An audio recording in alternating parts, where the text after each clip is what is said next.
Yeah, I think the easiest way to do this is we have to change our mindset around this issue altogether.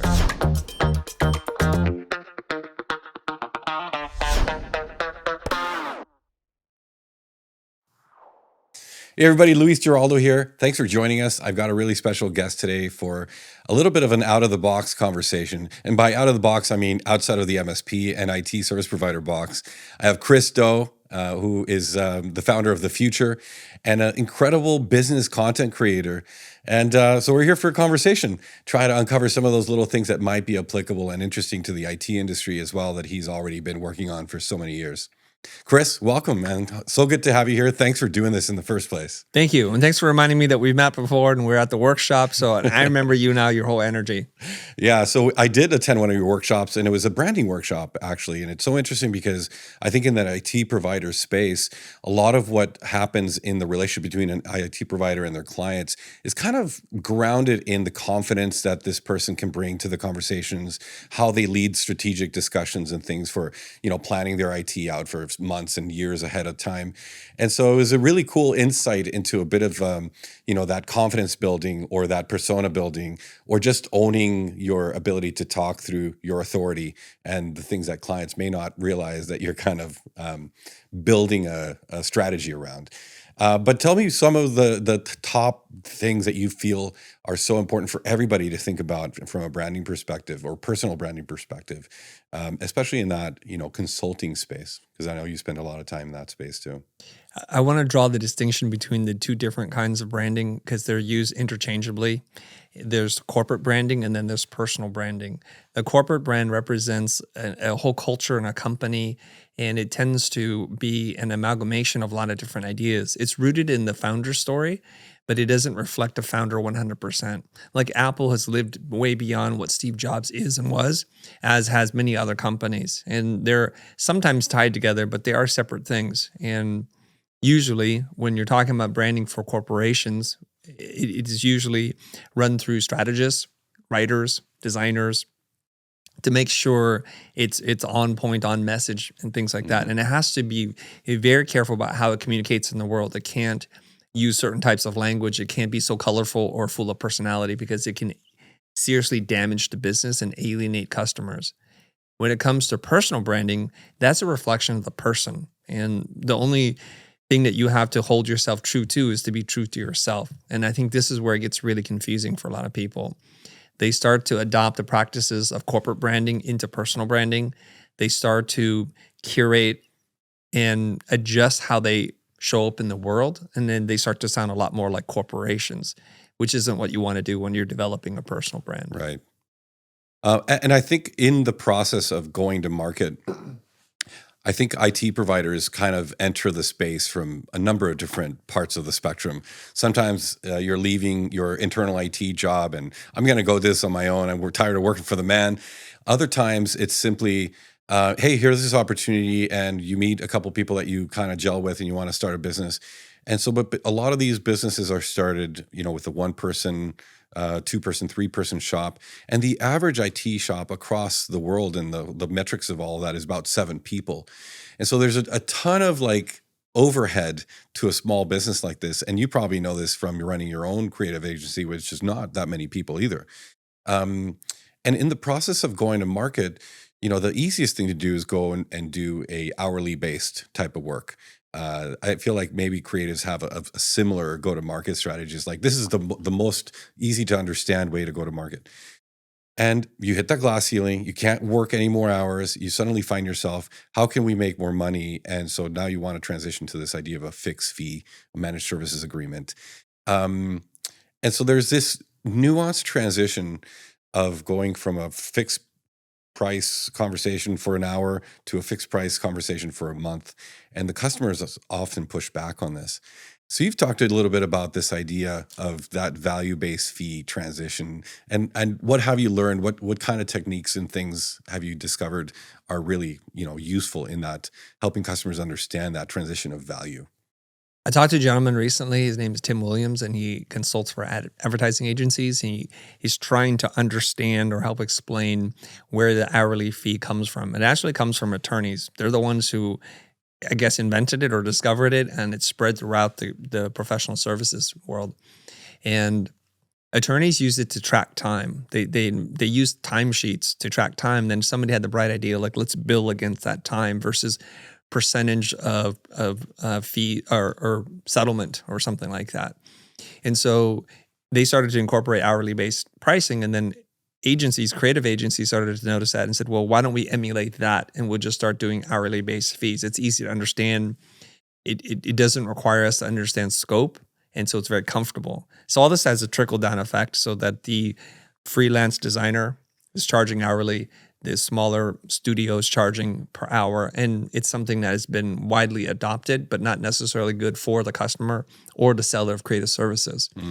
So here, when we're talking about IT services, as far as I can tell, we don't know what we're getting into. So it's kind of dangerous to be giving a prospect a fixed fee. But this creates anxiety for both of us, I guess, mostly for the buyer, because I don't know what you're doing. I don't know if this is going to take 3 hours or 30 hours. And I personally experienced this myself. I called in a person to help me set up a RAID array for a video editing work machine. And this person spent hours setting up a RAID for me, which I thought was like, plug it in, format the drives correctly, and be on your way. So it wound up costing me almost as much as buying the RAID array in the first place, because this person was just racking up hours. And at a point, if I knew it was going to cost this much, I wouldn't have done it. I wouldn't have even bought the thing to begin with, or I would have called someone else to help. So that kind of anxiety is the anxiety that exists within the buyer's mindset when we don't know how much it's going to cost.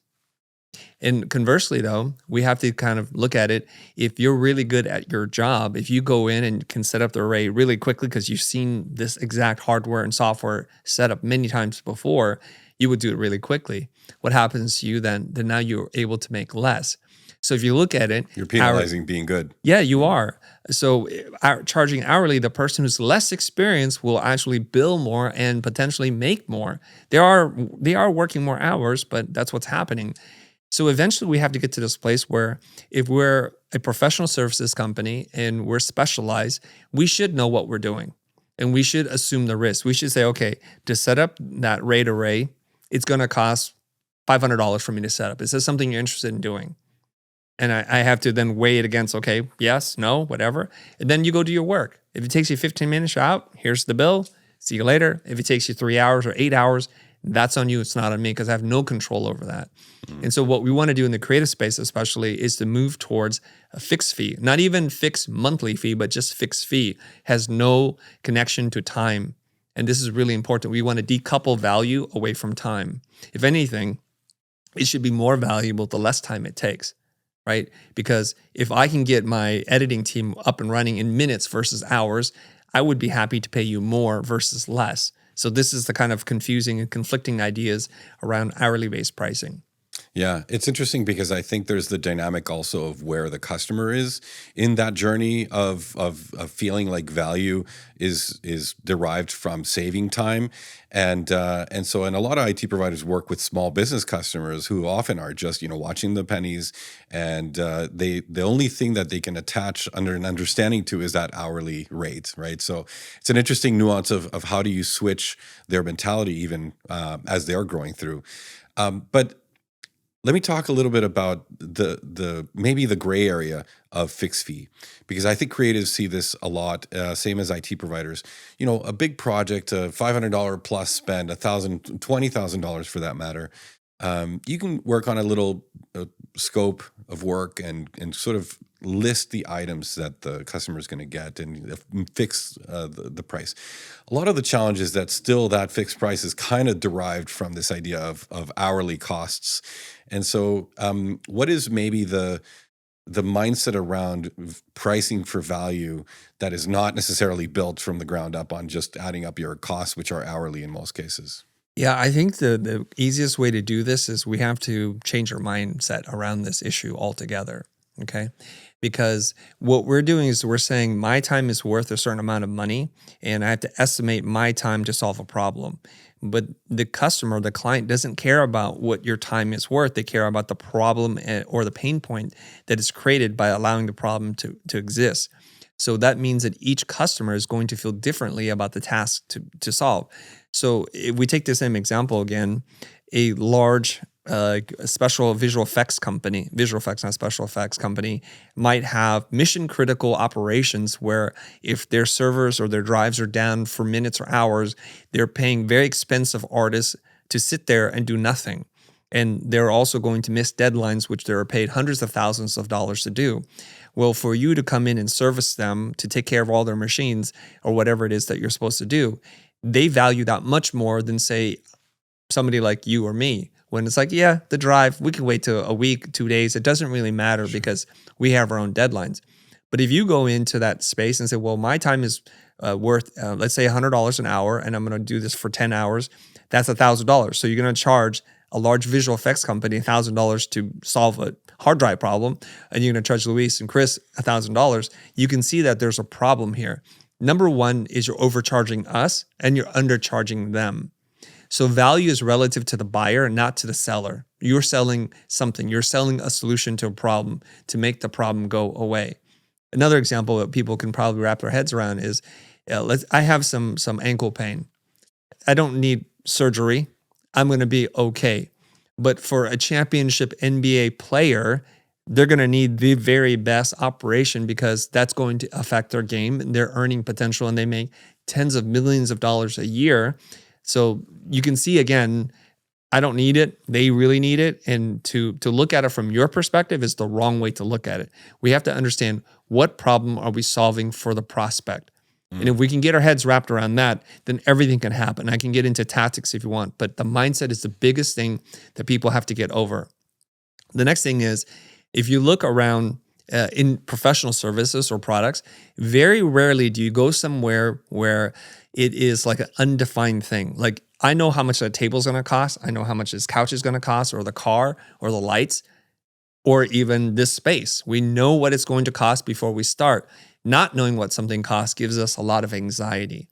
And it's really strange that as a professional service provider, we create this anxiety unknowingly, unwittingly for the buyer. And this is where a lot of the problems exist. So the way I would help people understand this is, if you can fully wrap your head around this, when you talk to a prospect and they say, look, I need you to fix something. What is this thing that you need me to fix? And we can start to talk about why they need that fix and what it means to them.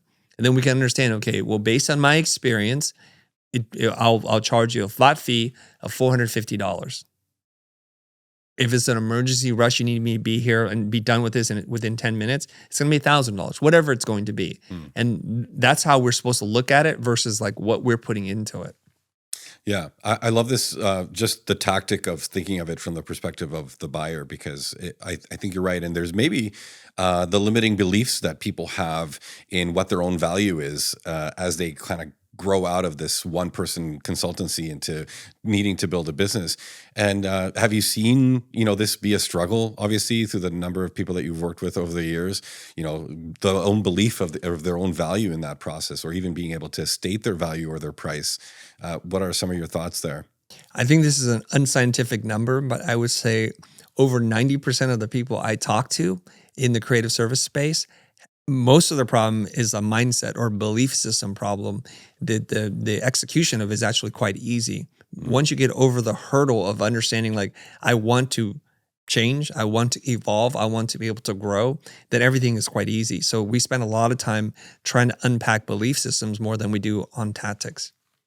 Now, on this price conversation, because I think, value is one aspect, the self-belief of your value is one thing, but I think, the actual rubber meets the road situation of going to present a pricing or a project to a client is fraught with potential rabbit holes of disaster, because, there's a confidence issue. I don't know how to talk to customers about price. I don't know how to negotiate or anchor my price or price bracket. And so I wanted to ask you a little bit about sort of this concept of price bracketing. You've talked a bunch about this in your videos, so you could probably summarize it quite easily for somebody who's never really heard about this theory or tactic before. Okay. If we are going to do something that we've done 1,000 times before, the pricing conversation is quite easy. Fortunately, unfortunately, in the service space, every problem looks a little bit different. So that gives us some uncertainty about how much this should cost. And we're worried about our time measured against what we're going to get paid. So the best way we can do this is to enter into a diagnostic or discovery phase with the prospect. So we can say, I can't quote you a number just yet. I need to understand what the problem is. Let's just say this is a really big, complicated problem.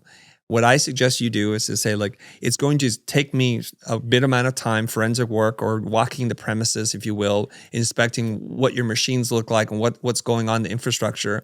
And to be able to do that, I'm going to charge you $500 to do a diagnostic, which will be refundable against approval of the project. If you don't move forward with me, it's not a problem. You've spent the money. Now you have a report as to what's going on. But we need to do some kind of detailed diagnostic thing so I can give you an accurate quote for what it is that you want. And I think that's pretty fair. So it requires us to commit some time, and it requires the client to believe that we are the one to make a little bit of commitment.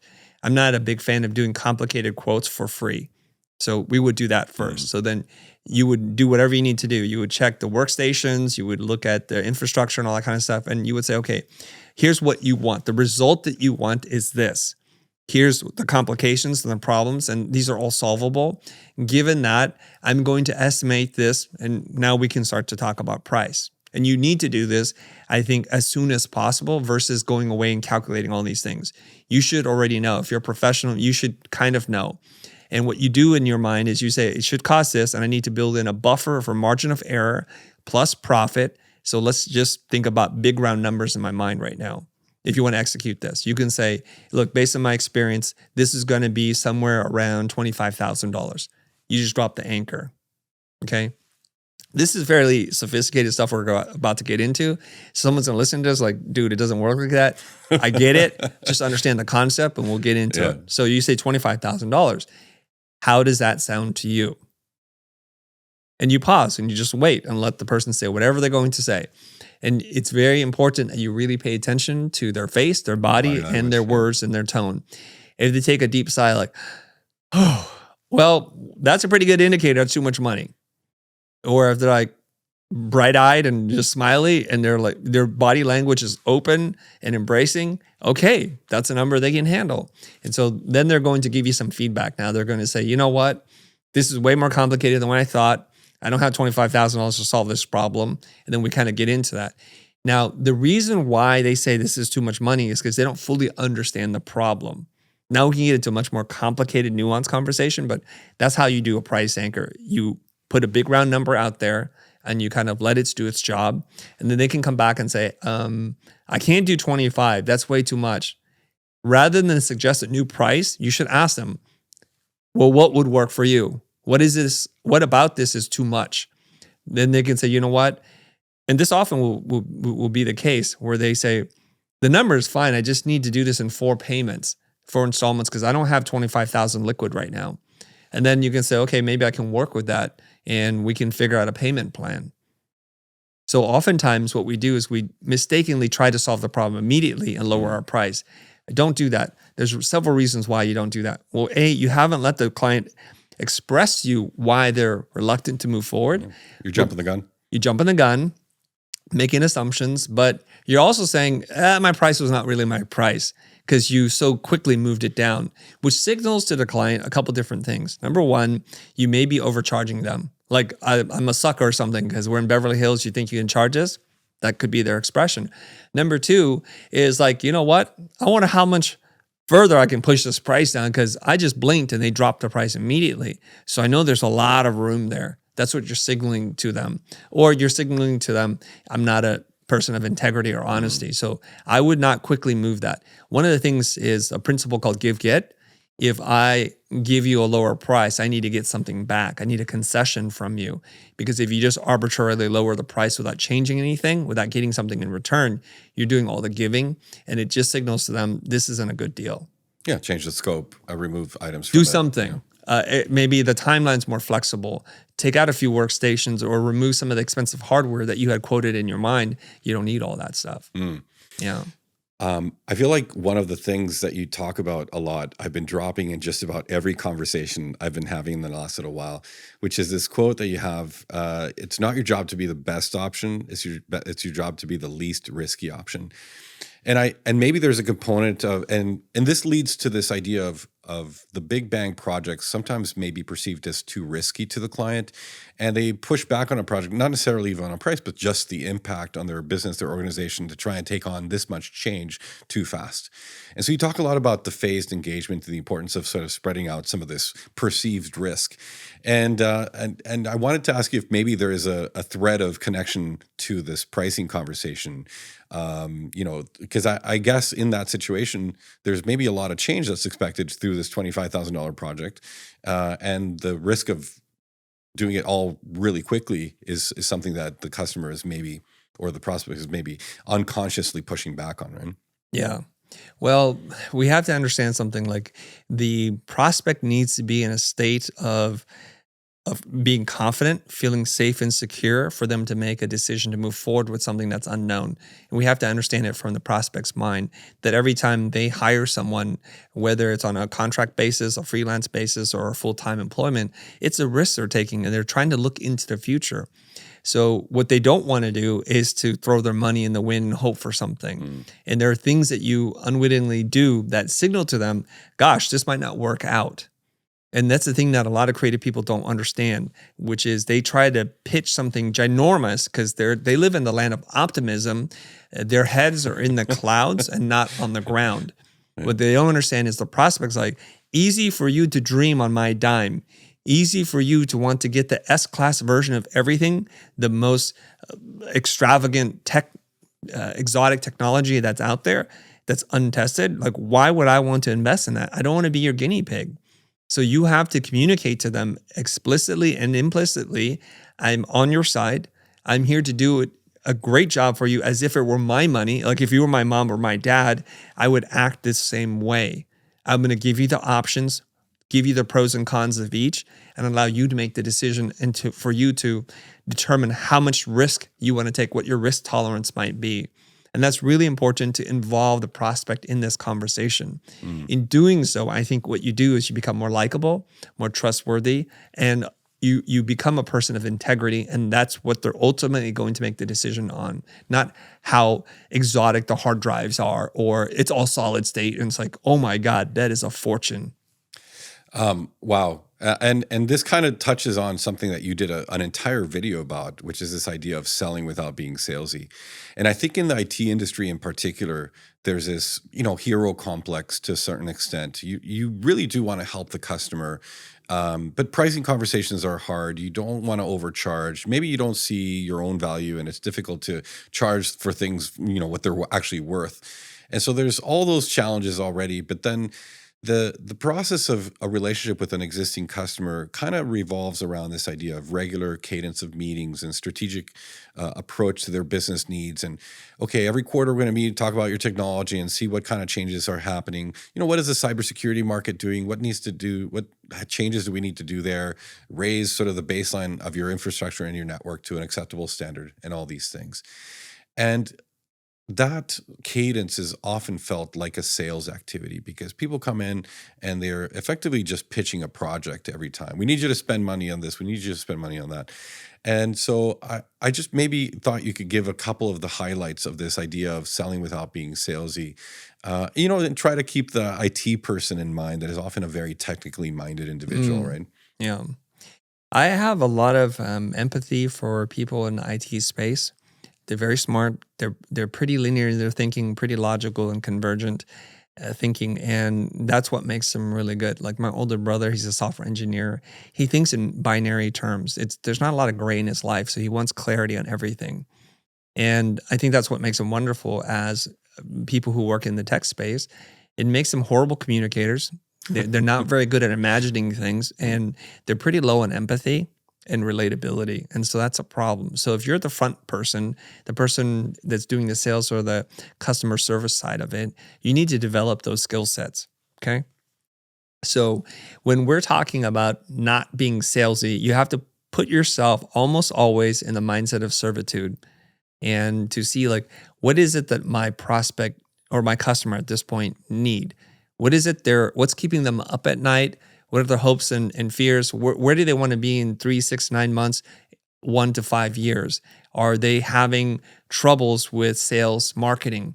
And we need to take all those factors into consideration before we start to recommend them something. The relationship is kind of like this. I have worked with a few accountants in my life, CPAs, and I've also worked with a financial planner. And fundamentally, they help us manage our money, but they do very different things. Now, each of them are going to describe each other in a very different way. So I'm going to explain this, and then perhaps your IT person, your IT professional can identify with one of the other types. Okay. When I think of accounting, they collect data and they're almost always looking backwards. They're doing archival stuff. So the joke is the accountant will tell you that you're out of business 6 months after you're bankrupt because that's how long the data takes to get to them. Whereas the financial planner, he or she is aware of your finances, but they're projecting forward.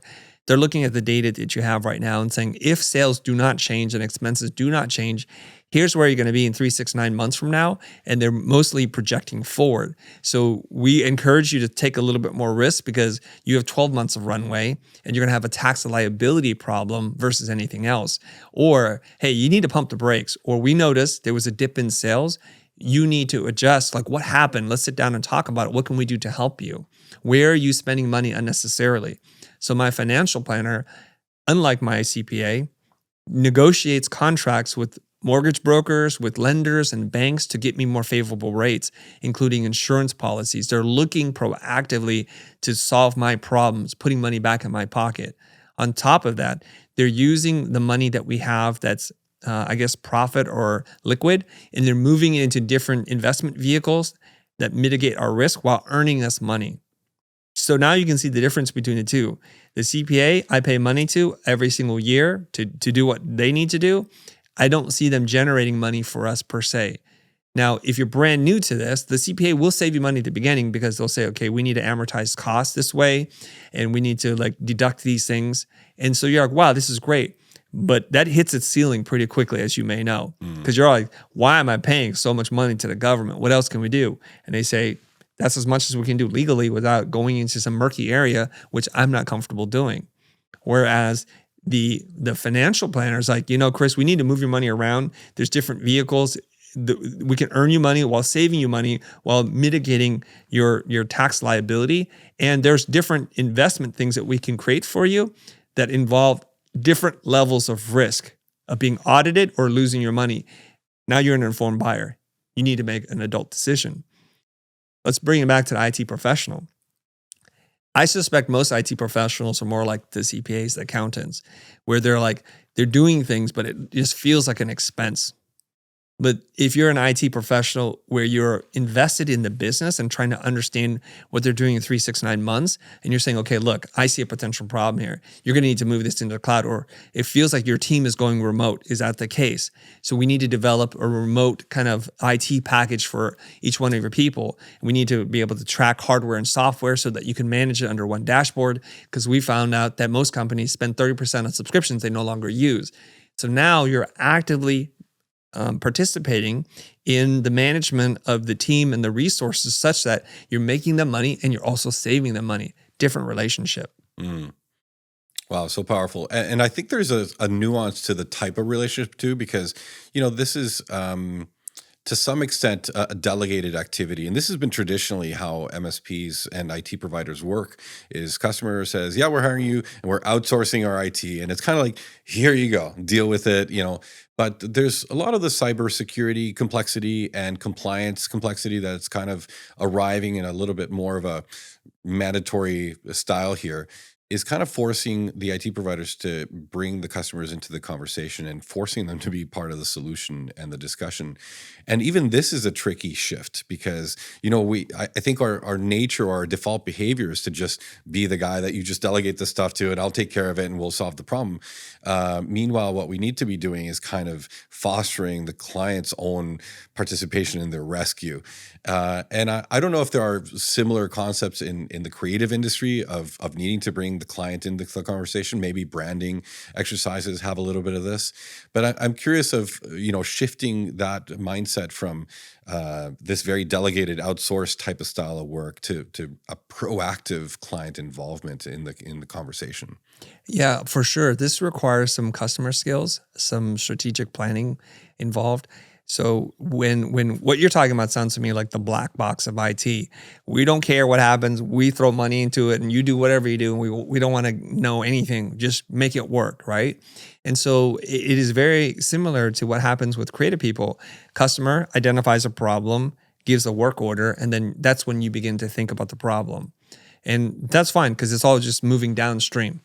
But what you want to do is you want to be upstream from where the client is and to help them forecast ch- challenges and new disruptive forces that are going to be entering to the market.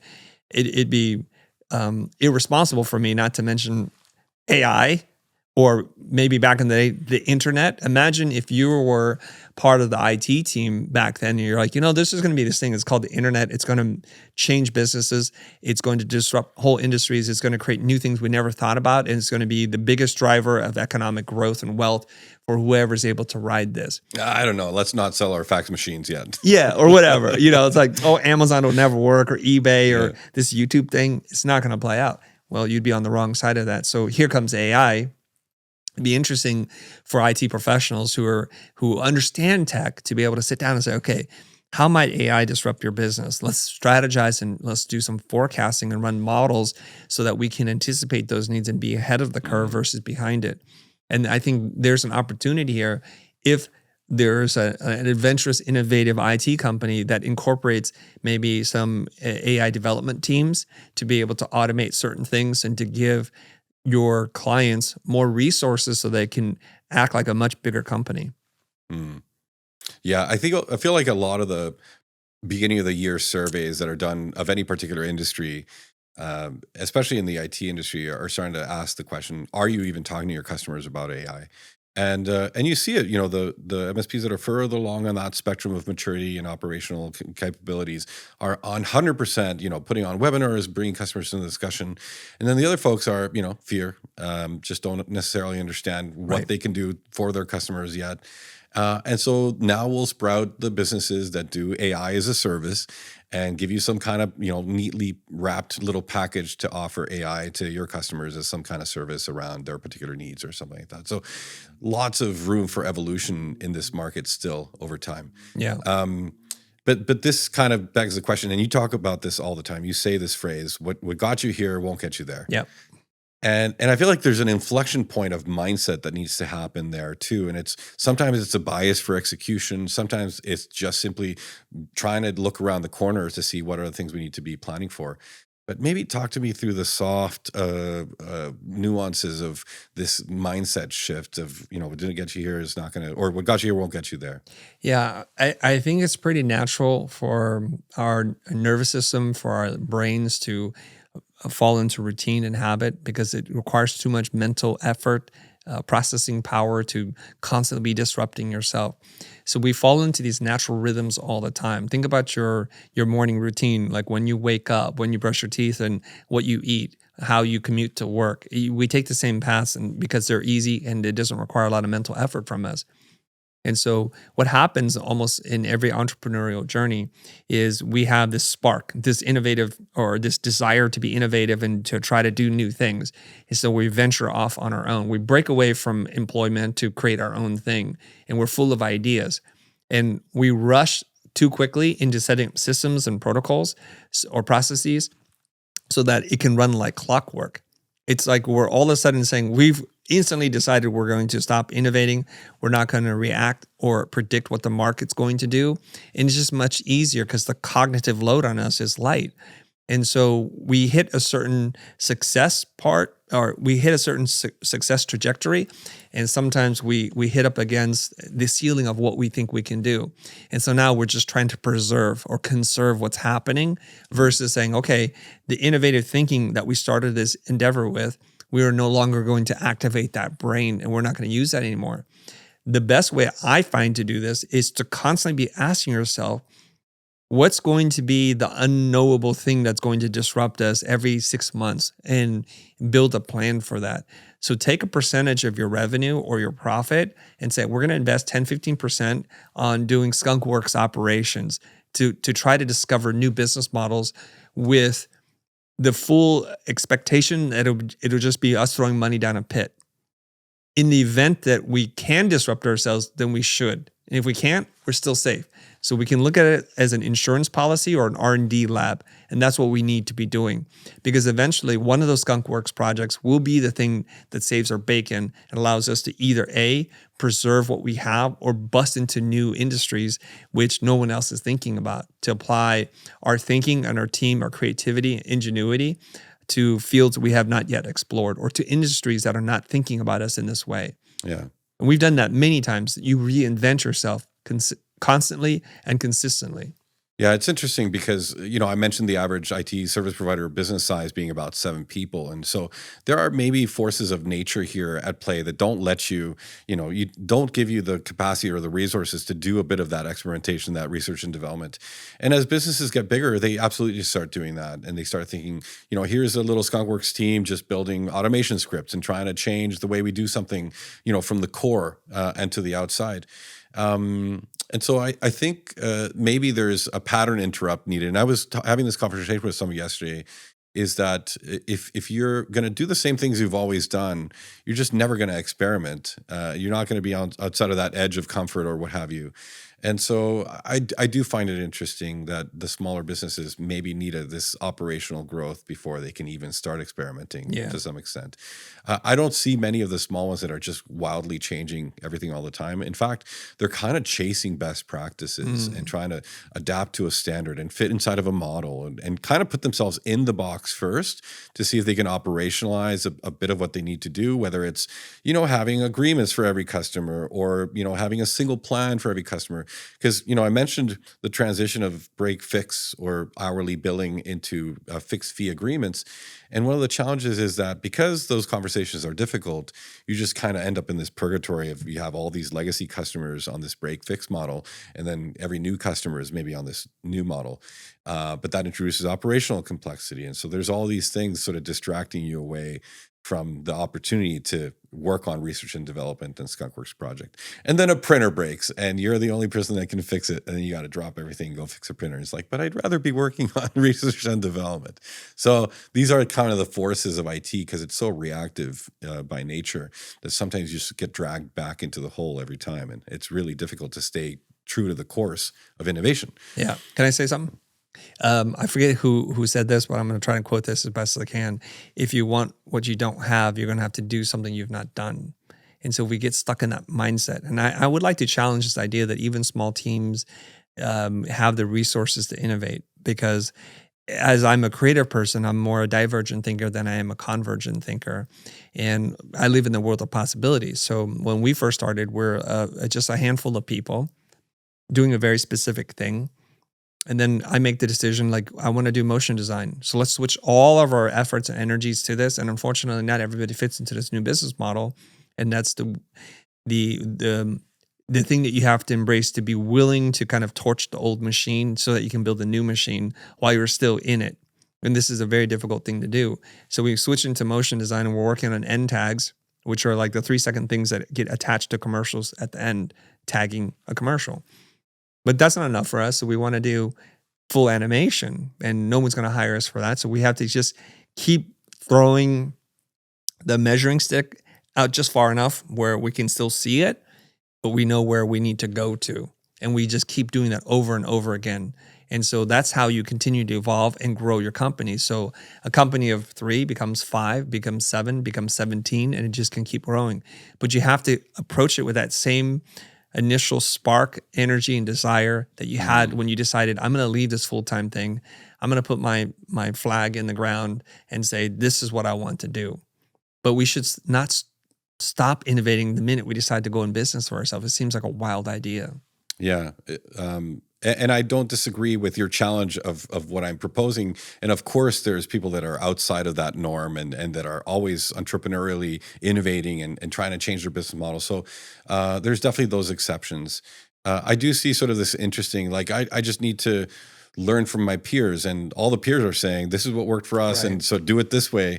And peer groups or peer-based learning is a big part of how you get started in this industry. Mhm. You'll see an IT provider go on a Facebook group to ask everybody else that's there, which tool they should buy for something before they even go and do any of their own assessment, or Right. anything like that. And so the peer aspect kind of influences a lot of Mhm. that early stage behavior, which I think becomes a bad habit potentially down the road, because it stifles a bit of that innovation. Yeah, I can see why that is a smart play. And my brother and my cousin who helped us with our IT stuff, they have a certain mindset and it works really well. It's both a blessing and a curse. One is do research first, meaning the research is there's safety in numbers. If all IT professionals are saying, hey, work with this software or this product, great. Well, that would be the beginning of my research, not the end. Right. Versus how creative people do it. Like, oh, I'll talk to Bobby and Jimmy. It's like this unvalidated and we're just like all over the place like cats. But here, they can do that initial research. So 85% of the market says use this. Cool. At least that's a good starting point. And now I can compare and contrast relative to the industry standard and go from that, which I think is super smart. Like every time my computer breaks or something's going on, my cousin who's like, let me just Google like what the problem is. And he taught me this. Creators like, it doesn't work. I don't know what to do next. We just throw stuff at it until it's like the Millennium Falcon where Chewbacca or Han Solo punches the hardware and all of a sudden they jump into hyperspace. That's how creatives look at it. Whereas I think a more disciplined mind says, let's isolate the problem. Let's Google or search the potential solutions, and then let's try from lowest hanging fruit to the most difficult, and we work backwards there until the problem's gone. And I think that's a beautiful way of thinking. If you can apply that same discipline and rigor to innovative solutions, that is where I think it's awesome. And there's a lot of potential there. Interesting. And I think a similar challenge in the rigor of a small problem and or an innovative solution exists also in just the aspect of the relationship with the client. Because just like you had this issue that your brother's going to help you with, then the very next week you might need to be in a conversation that is about this long-term strategy and this like business goal focused type of IT strategic goals, and I find it difficult for the context switching to happen in a smooth manner for the client to even perceive that this is the person that is supposed to be helping you with our strategy, and then the next minute they're under the desk, fixing a printer cable or something like this. And so I feel like this is a challenge, especially for the smaller IT providers. As they get bigger and they have people dedicated to the strategic conversations, it becomes a very different issue. But when you're small, you're kind of the guy doing everything, and it's interesting, sort of that difficulty of bridging the context switching for the client's own sake. And I'm curious if designers maybe have a little bit of this too. Exactly. Yeah. Exactly the same thing. I think it's the mindset of a very competent entrepreneur. It's the curse of competency, I think. So if you are an artist, a designer, you can talk to the client, you can do the bid, you can maybe do some strategic planning, you can do the research, design, production work, and delivery and production of the thing itself. You can do all those things. And so it becomes a thing where when you bring in people to help you, you say to yourself, gosh, why am I giving them money? They're going to do it slower and not as good as me. And so you hold on to way more work than you're supposed to. And this is pretty typical. So the founder of an IT company is like, shoot, the printer broke and everybody else is busy. I'm now going to lower my effective hourly rate to whatever the intern is going to do, and I'll go fix the machine, or I'll go get us coffee because everybody's busy. It's that kind of mindset that then that makes us likable, a good leader, that I'm willing to roll up my sleeves and do the most like grunt level work. But it's also the thing that holds us back from doing the vision planning, the strategic thinking. So let's go to Peter Drucker here. In his book, The Effective Executive, he writes, your primary focus should be to consolidate the largest amount of discretionary time. This is very important because the most valuable thing you can do is think. So he's like, kill the meetings, stop task switching, stop doing things that are going to disrupt your flow. So you're trying to consolidate the largest amount of discretionary time. And for me, I want it to be 8 hours. If I'm working 8 hours, I want 8 hours to be discretionary time. That's not always the case, clearly, but if you're stuck in the grind, there's no way you can forecast and plan. So your obligation as an entrepreneur is to pay good people a good amount of money so that they can do the tasks that they were paid to do, such that you're starting to free up your time. So if you're constantly fixing the broken printer or whatever else is happening, it's because you're holding onto your money and not onto your time. You're putting the value on the wrong thing, because time is non-renewable, it's perishable, and it's something you can't make more of. You can always make more money, but you can't make more time. So this is where they get it wrong as an entrepreneur, whether they're in the IT space or in the creative space. They're not thinking about this right. So powerful. Man, Chris, this has been a fantastic conversation. I feel like we could do a deep dive on every one of your videos and how they correlate to the IT industry, because there's so many nuances and things that are similar. And so, for everybody watching, check out Chris Doe. He's the Futur without an E on YouTube, or you find him on LinkedIn. He's got a good following there, and you're always giving value to the people that are sort of popping into your threads, your comments. And I love that about you. And thank you for your generosity of even agreeing to come and sit down for this conversation. I know you've got lots going on. And I think these interesting outside of the box conversations are great for the IT industry overall. So thank you so much. Thank you. It's my pleasure. Thanks for making the trip and making the arrangements so that we can have this conversation. I do want to send a word of warning to everyone listening to this. We're talking about like the very tip of the iceberg on like probably 14 different topics that I would encourage you to do a little bit of deeper dive. I love action takers, but if you're pulling some value from this and you apply it right away, you might wind up feeling very frustrated and angry at both of us because it didn't work out. It's because you didn't have enough of the blueprint. I think Luis has done a very good job of like grabbing big ideas and introducing them to you. But clearly you probably need a little bit more information before you go and throw yourself into the pool, or the deep end of the pool, I should say. Yeah.